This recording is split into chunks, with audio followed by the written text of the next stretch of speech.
Oh, my angels. Let's do our ding. Let's do it. Aligning. If you watch my channel, you know what we're doing. We're aligning breath, right? Spirit, body, soul, presence. Align. Hear if you can hear. If you are just joining this channel for the first time, you might be like, what have I stumbled upon here? And I'll tell you, we're figuring that out, but you're very welcome. So I'm Autumn, and I don't usually introduce myself in the videos that I do, but I'm saying that today. I feel called to say that. I'm Autumn. I studied anthropological theology for 5 years. What that means is how we're made, how we're designed as humanity, and what makes us tick. Okay? I spent a lot of money to be able to tell you that. Today, I didn't even want to turn the camera on until I really knew where I wanted to go.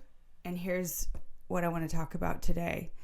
I want to talk to you about why you might be so frustrated, right? So you're watching YouTubes, you're trying to engage with wisdom, you're learning, you're doing all that, right? Maybe you're even yourself, you're starting to meditate, you're trying to pray, you're trying to engage more, and you're feeling frustrated because you might see a little bit of change, but it's just also ambiguous. It's so ethereal. It's like, I don't really know what we're talking about when we're talking about spirituality. And the reason why you feel like that is because spirit is unseen. Unseen world is exactly what it sounds like. It's unseen. When we're talking of spiritual things, we're talking about mystery and revelation, which are coming from another realm. They're coming from somewhere else. So you're not silly, 333 on my clock, if you're like, I'm just kind of holding on for dear life here. Okay? I myself want to talk to you about that frustration, and I'm going to tell you today what you need to do in order to orientate yourself in this season.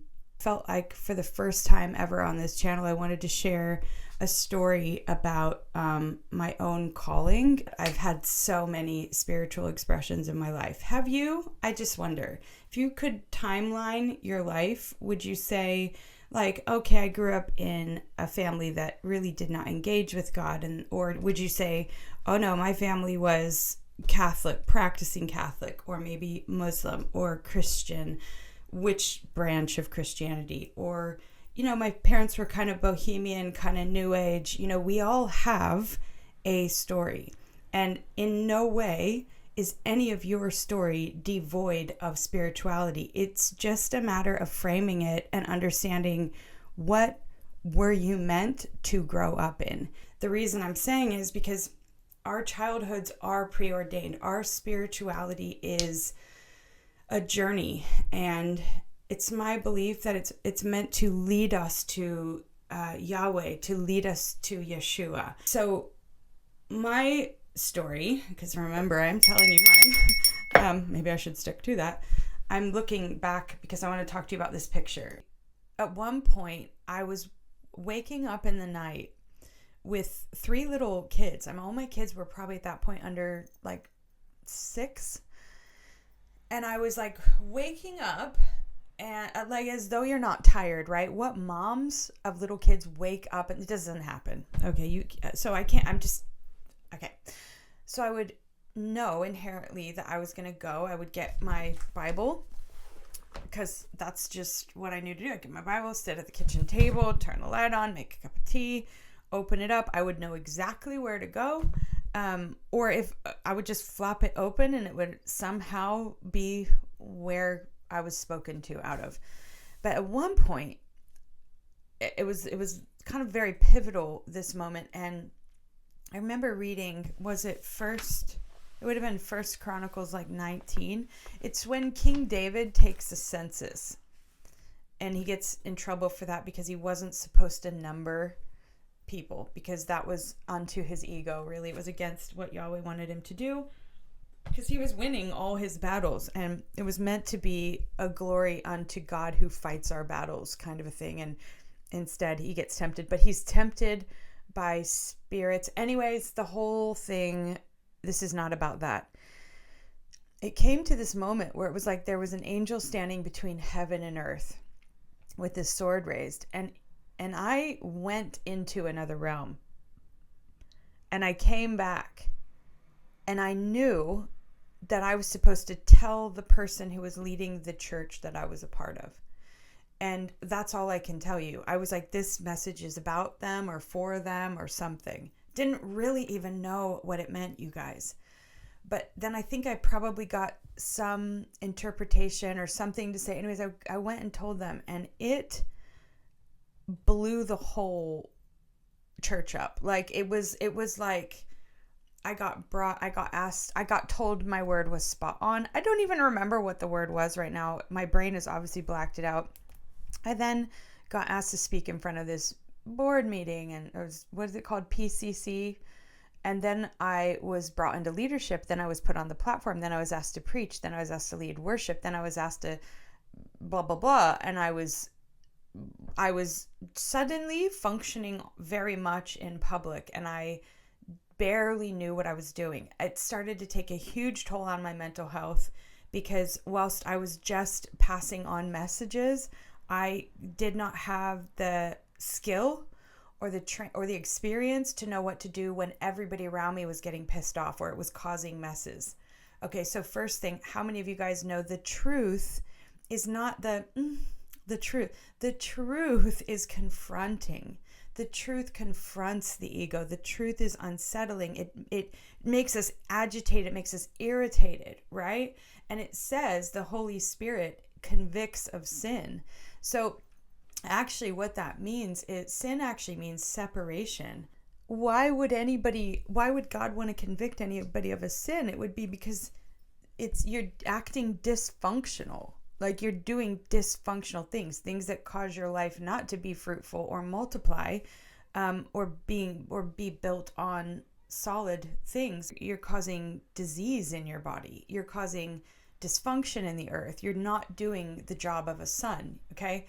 So my point being, the truth comes to set us free into our sovereignty, but we have to be willing to take, to be able to take responsibility for the shit we do. I feel like I've wandered off.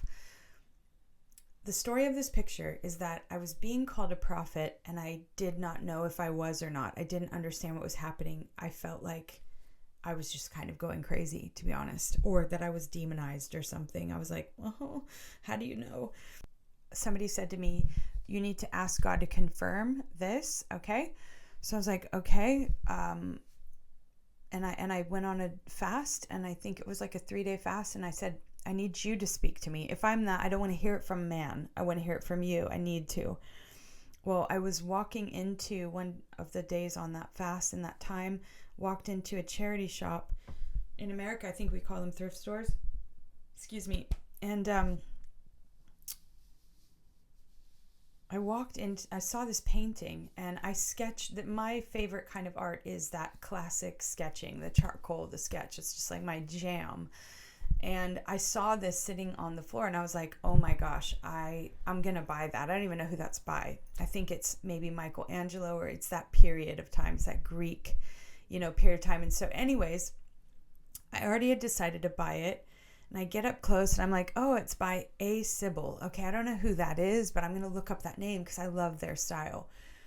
Get home, I intuitively put it into my prayer closet at the time. I had this space that would go into, and I had candles on the floor, and it was just like, it was like my space where I would meditate, connect, ask questions, journal. It was a deep place for me of transmuting and revelation.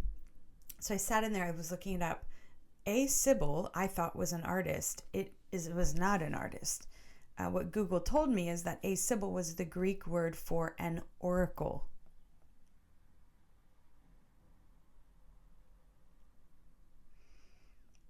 And I just sat there like, oh my gosh, almost like in disbelief that even though I was having all of these experiences that God was actually speaking in such a tangible way. I know it sounds weird, but isn't it funny how we believe, but then we're sort of shocked? So I was like, wow. And then I was offended because I thought, wait, an oracle at the time in the expression I was in, I thought, isn't that kind of pagan? Like, why? What does that mean? It's not a prophet. I was a bit bummed. Okay, fast forward.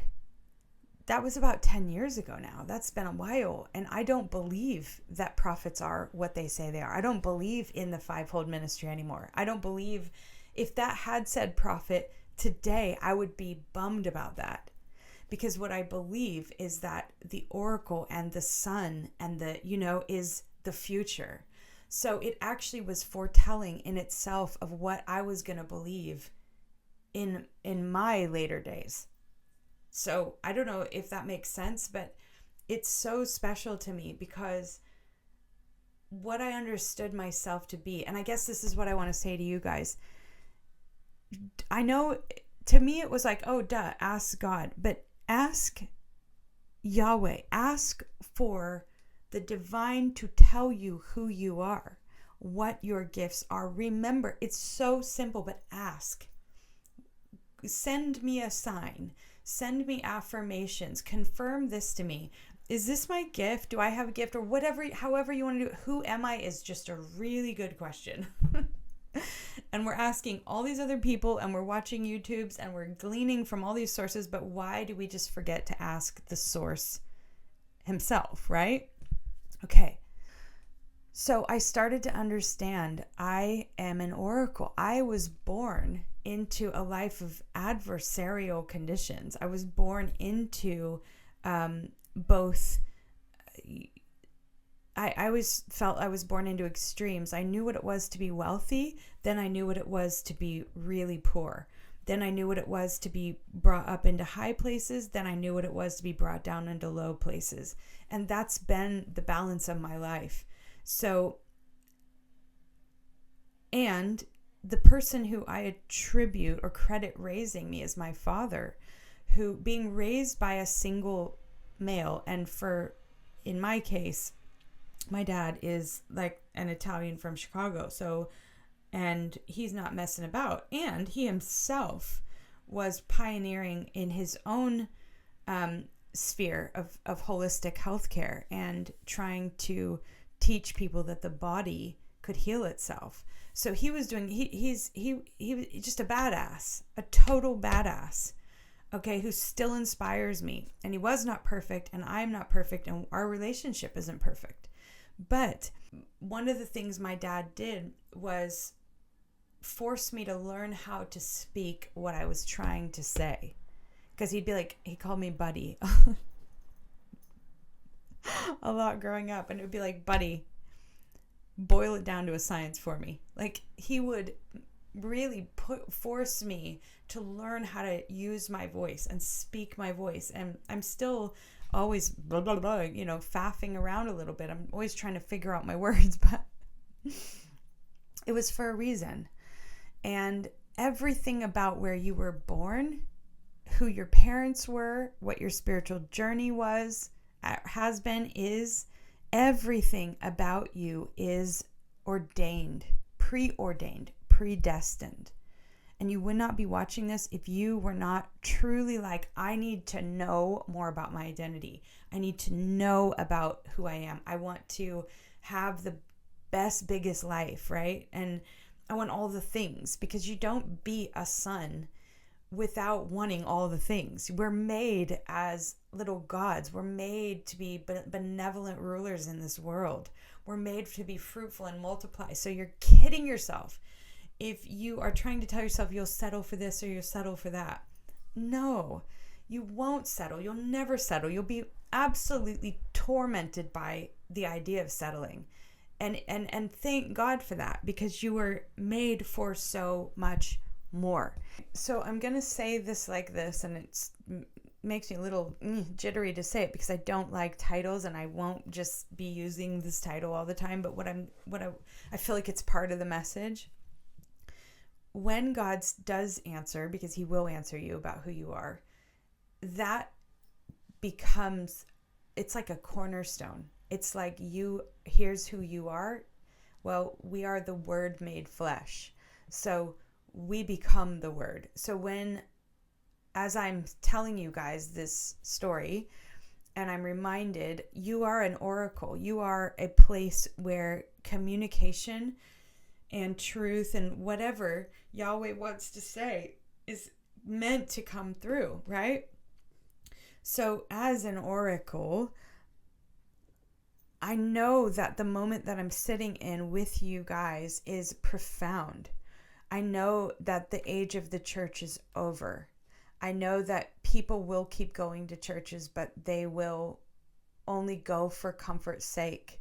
Or the only churches that will have authority, true authority in heaven's eyes, will be those that are led by sons in the way I'm saying it. I'm not talking about males. I'm talking about sons, people who have stepped into their birthright and are not replicating the old. It's not about religious systems whatsoever. In fact, it's about overturning them. But anyways, when we learn who we are, we have to sit in it and rest in it. And I'm struggling a little bit with my own channel because all of these things behind me, all these books, all the studying that I've done, rubbish. Doesn't matter. It literally doesn't matter.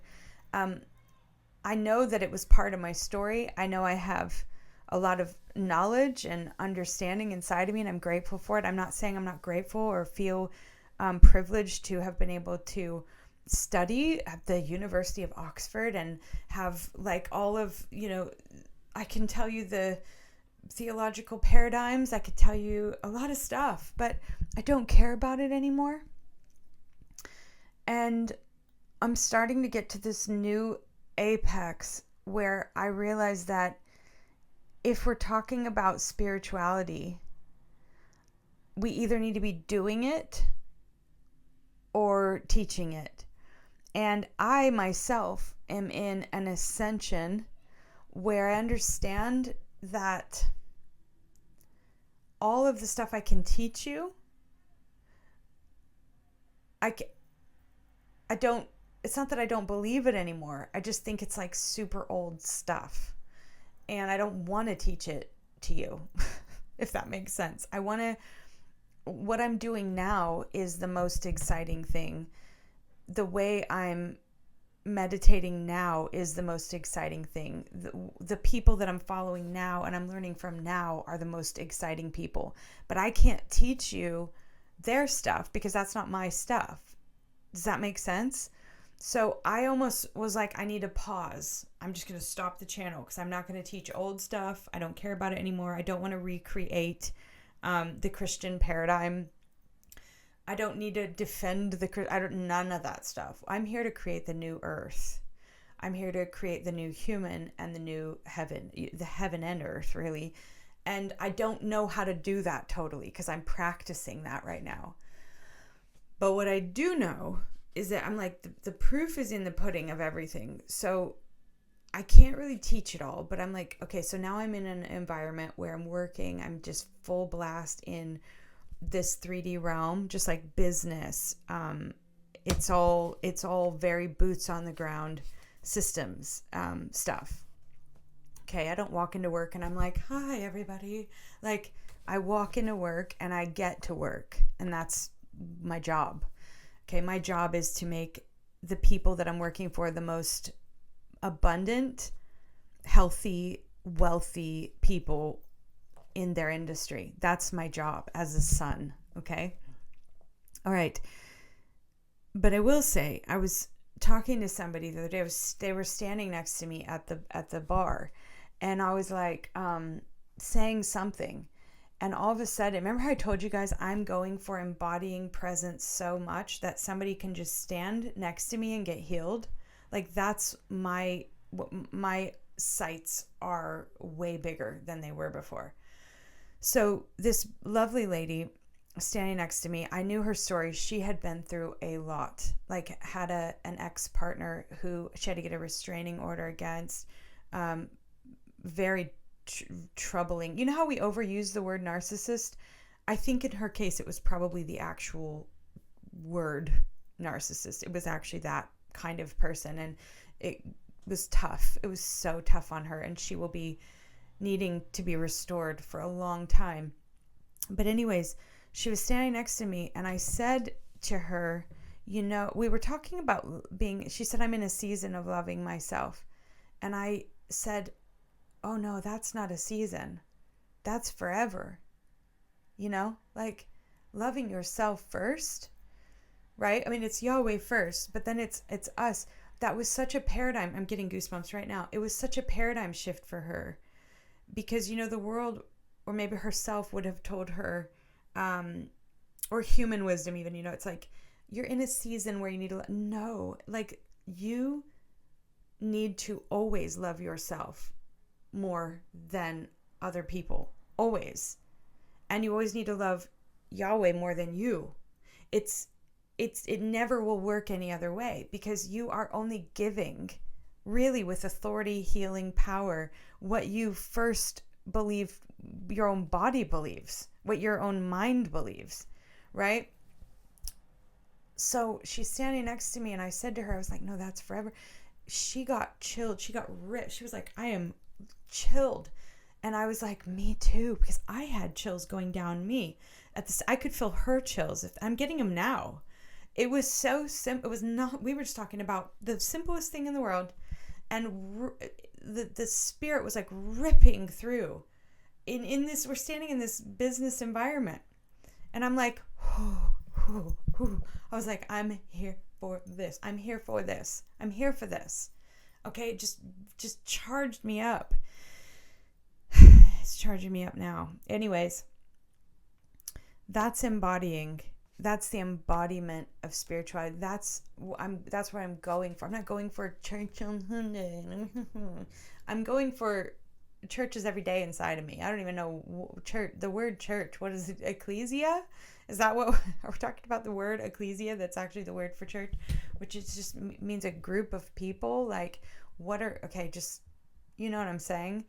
I'm not even going for that. I'm going for, I'm a son walking through this earth, legislating healing, legislating righteousness, legislating peace, legislating systems that work, legislating beauty, legislating order, legislating things being made fun and lighthearted and peaceful and good for everyone. I want win-wins for people. I want to, like, at my job, I consider myself like a solutionist. Like, I'm not going to bring my boss or any of my bosses the problem. I'm going to bring them the solution. And in doing that, if it's a divine solution, I'm going to be making their job easier. I'm going to be not promoting myself, but I'm going to be doing the best work I can do and evidencing that, right? And it's going to be heaven on earth. It's like bringing that here. So it feels like the message here today is about you need to ask again or for the first time who you are. You need to get your identity from Yahweh, like straight from Yahweh, not from anything else, not from anyone else. You need to ask again, ask for 3 days. Just say in the next 3 days, I need you to reveal my sonship. I need you to reveal that. I need as detailed as possible. I need you to do this for me. You could fast if you want, or if you can't fast for whatever reasons, just ask. But that's it's so clear right now that that's what this video is about. And when you get that answer, don't run to somebody or run to some place to create a system around it. Be who you are. Just be who you are and walk right back out into your world and be who you are, who Yahweh says you are. Be that. Walk right back out into your world and be that. Is that too simple? I don't know. I'm going to go make another video because I got to get this other message out. If you want to jump to the next one, do it, because it's going to be about formation before function. And in a couple videos ago, I talked about how I saw this like marble block or an ice block, and how the artist just sculpts and chips away at it. I got another message about that this morning, so I'm going to go do that one. So if you're looking for a little more detail, go watch that one. Anyways, I love you guys. I'm going to do that video and then get back to cleaning. And I love you. I love you. Life is good. It's full, but it's good, right? I hope you're good. And I love you all. Story time. Story time is over. Bye.